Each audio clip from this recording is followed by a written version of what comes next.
kebutuhan dasar untuk menjadi manusia yang lebih produktif diawali tentu dari pola hidup memenuhi kebutuhan dasarnya.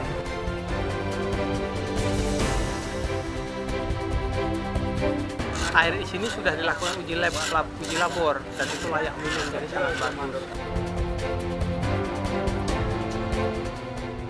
Kalau saya sebagai warga ya sangat-sangat bersyukur dan beruntung dengan adanya program Pamsimas ini, karena memang keadaan dari desa kami itu kan sangat sulit yang namanya air.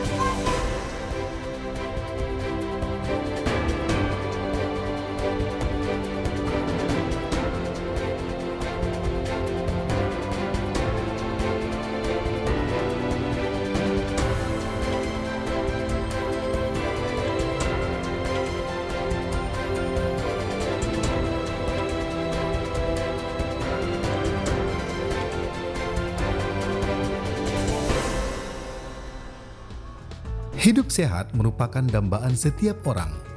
Namun pola hidup sehat dan lingkungan dengan standar yang layak tidak semua orang bisa melaksanakan. Kondisi ini dilatar belakangi oleh berbagai faktor. Di antaranya, tingkat pengetahuan yang minim, karakter dari individu, serta lingkungan yang cuek dan apatis, hingga dukungan sarana dan prasarana yang tidak memadai. Dampak dari berbagai faktor tersebut membuat banyak lingkungan dan pemukiman masyarakat tidak terurus dan jauh dari kesan indah. Sejumlah kasus ini banyak ditemui di daerah pedesaan dan pinggiran perkotaan yang memiliki tingkat kemiskinan yang tinggi. Mereka sangat minim akses air minum dan sanitasi yang layak, sehingga mereka mandi dan mencuci menggunakan air sungai yang sudah tercemar. Begitu juga dengan buang air besar atau BAB tidak pada tempatnya. Provinsi Riau merupakan salah satu daerah yang memiliki tingkat kesulitan yang sangat tinggi terkait kualitas air. Karena secara geografis, provinsi yang dikenal dengan sebutan Lancang Kuning ini terdiri dari daerah pesisir dan banyak pulau-pulau serta kawasan gambut yang banyak mengandung air payau. Melihat kondisi yang memprihatinkan tersebut, membuat pemerintah mengambil sikap dan sejumlah kebijakan untuk membenahi lingkungan yang memadai dengan standar kesehatan yang layak. Lihat bahwa pelayanan dasar air minum dan sanitasi itu masih jauh. Ya, jadi itu menjadi komitmen pemerintah, tentunya bersama-sama pemerintah daerah. Program penyediaan air minum dan sanitasi berbasis masyarakat yang disingkat dengan Pamsimas merupakan salah satu langkah nyata yang dilakukan oleh pemerintah dengan tujuan untuk memenuhi kebutuhan dasar akan air minum dan mengubah masyarakat agar bisa menerapkan perilaku hidup bersih dan sehat. Pemerintah Provinsi Riau sendiri sudah melakukan berbagai langkah untuk memberikan perhatian serius terhadap persoalan kesehatan bagi masyarakat, terutama yang berkaitan dengan penyediaan sarana air minum dengan kualitas air yang memadai dan sanitasi umum memenuhi standar kelayakan. Jadi bagaimana kita mengajak masyarakat ini sadar bahwa kebutuhan dasar untuk menjadi manusia yang lebih produktif diawali tentu dari pola hidup memenuhi kebutuhan dasarnya. Air ini kan kebutuhan dasar kehidupannya ya. Jadi air yang berkualitas, yang memenuhi syarat untuk kesehatan itu, ini yang diharapkan pemerintah bisa diakses oleh masyarakat. Dalam beberapa tahun belakangan, sedikitnya 685 desa sudah dilaksanakan program Pamsimas. Langkah ini sebagai bentuk tindakan konkret pemerintah Provinsi Riau dalam menangani dan memperhatikan masalah kesehatan masyarakat. Program Pamsimas ini sangat menguntungkan bagi masyarakat karena selain mengubah pola hidup, juga mengajak masyarakat untuk berdikari dengan cara menemukanali berbagai persoalan dan masalah-masalah yang ada di desa, khususnya masalah akses air minum dan sanitasi yang tidak memadai. Masyarakat peserta program berperan aktif sebagai pelaku utama dan penentu dalam seluruh proses, mulai dari persiapan, perencanaan, sampai pada proses pelaksanaan dan pemeliharaan. Masyarakat juga dibimbing untuk melakukan berbagai langkah pencegahan serta membangun kesadaran untuk selalu hidup bersih dan sehat.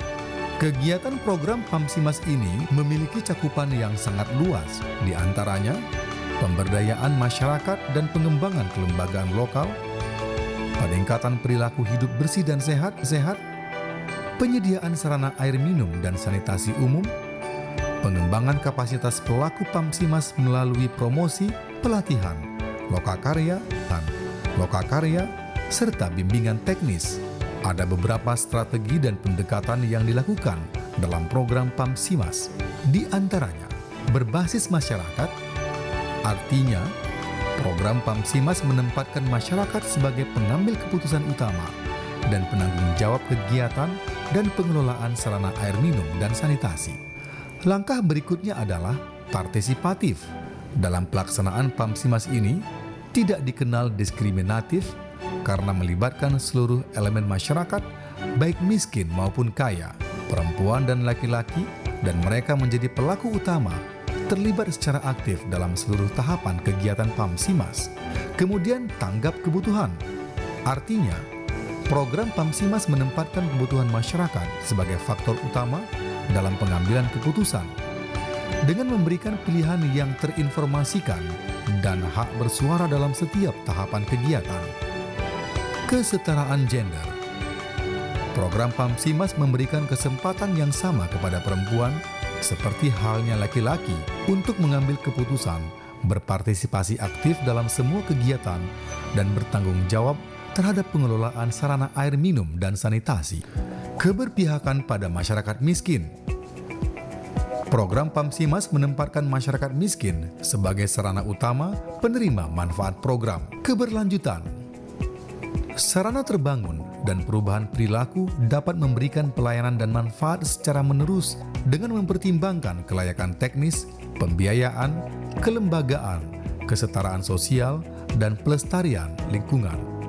Transparansi dan akuntabilitas.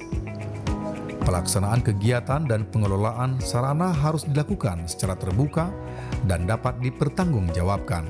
Berbasis nilai, artinya penyelenggaraan kegiatan ini dilakukan dengan berlandaskan pada nilai-nilai mulia seperti kejujuran dan dapat dipercaya. Desa maupun kelurahan yang berhak menerima program PAMSIMAS adalah yang memiliki kriteria sebagai berikut. 1. Indeks kemiskinan tinggi. 2. Akses terhadap sarana air minum dan sanitasi rendah. 3. Tingkat prevalensi penyakit diare terkait air yang sangat tinggi. 4. Belum mendapatkan program sejenis, yakni air minum dan sanitasi dalam 2 tahun terakhir. Pemilihan lokasi program PAMSIMAS dilakukan per tahun dan dilaksanakan pada tahun sebelum kegiatan PAMSIMAS di tingkat masyarakat dilaksanakan dengan langkah-langkah sebagai berikut. Langkah pertama, koordinasi sektoral di tingkat kabupaten kota yang akan dilaksanakan oleh seluruh pemangku kegiatan PAMSIMAS seperti TKK, DPMU, Satker, Pokja APML, dan sektor lain terkait. Langkah kedua, penyusunan daftar panjang atau long list. Pelaksananya adalah tim koordinasi kabupaten kota atau TKK. Sasaran yang dituju seluruh desa, kelurahan, dan menghasilkan daftar panjang desa kelurahan yang memenuhi kriteria program. Langkah ketiga, sosialisasi PAMSIMAS di tingkat kabupaten kota dengan pelaksana TKK dan DPMU. Sasaran yang dituju, aparat dan perwakilan masyarakat desa kelurahan yang ada dalam daftar panjang. Sosialisasi ini diharapkan bisa memberi pemahaman mengenai prinsip, pendekatan, dan ketentuan program PAMSIMAS termasuk mengenai kontribusi masyarakat dan upaya perubahan perilaku. Langkah keempat, sosialisasi PAMSIMAS di tingkat desa kelurahan dan pelaksananya adalah aparatur desa kelurahan, sementara objek yang akan disosialisasikan adalah kelompok atau pelaku program berbasis masyarakat yang telah ada di desa ataupun kelurahan. Langkah kelima, musyawarah atau rembuk warga dilaksanakan mulai dari tingkat dusun atau RW yang akan dilaksanakan oleh aparat desa, kelurahan, dan tokoh masyarakat. Sasaran yang dituju adalah seluruh komponen masyarakat, termasuk kelompok rentan dan terpinggirkan, kelompok perempuan, dan masyarakat miskin. Langkah keenam, verifikasi proposal dan surat minat terkait kesiapan masyarakat yang dilaksanakan Pakem atau Panitia Kemitraan atau Pokja AMPL.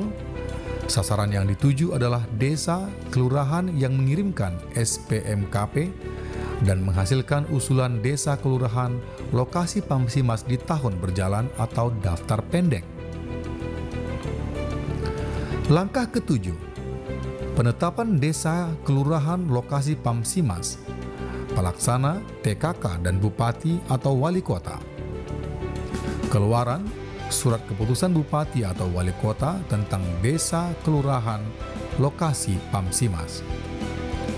Sementara itu, desa yang sudah di-SK-kan, maka pemerintah Provinsi Riau menugaskan tenaga fasilitator untuk mendampingi masyarakat dalam melaksanakan semua proses dan tahapan kegiatan yang meliputi 1.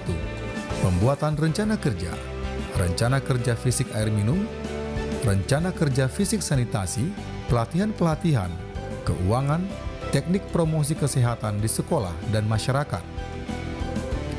2. Pelaksanaan kegiatan pencairan dana dilakukan 3 tahap. Tahap pertama sebesar 20%, kemudian tahap kedua sebesar 40%, dan tahap ketiga sebesar 40%. Pekerjaan yang sudah selesai akan dilakukan uji fungsi.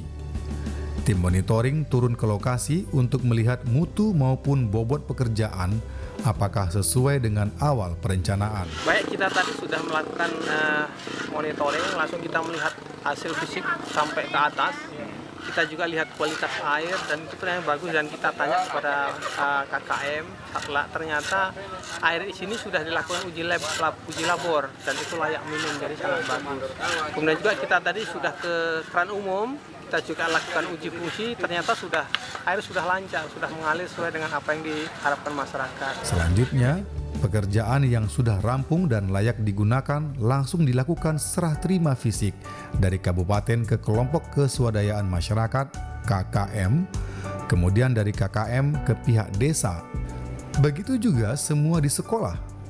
Saat ini, anak-anak sudah menerapkan cuci tangan pakai sabun, karena di setiap kelas sudah tersedia sarana tempat cuci tangan pakai sabun. Dengan adanya program Pamsimas ini, alhamdulillah sangat menguntungkan sekali buat sekolah kami.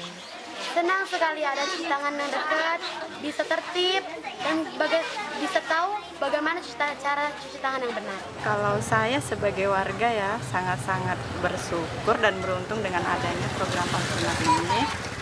Karena memang keadaan dari desa kami itu kan sangat sulit yang namanya air. Kedepan, program Pamsimas akan menjangkau semua lapisan masyarakat yang kesulitan mendapatkan air bersih, dan ditargetkan pada tahun 2019, pemerintah sudah menerapkan 100% masyarakat terlayani mendapatkan air bersih dan sanitasi. Gerakan 100 itu bagaimana pemerintah memberikan akses layanan air minum 100% kepada penduduk di tahun 2019. Kemudian 100% sanitasi. Bagaimana masyarakat mendapatkan sanitasi yang layak pada tahun 2019, semua masyarakat harapan kita. Nah, ini sudah menjadi kebijakan nasional, pemerintah provinsi mendukung kebijakan itu. Ya, mendukung kebijakan itu dan sinergi dengan pemerintah.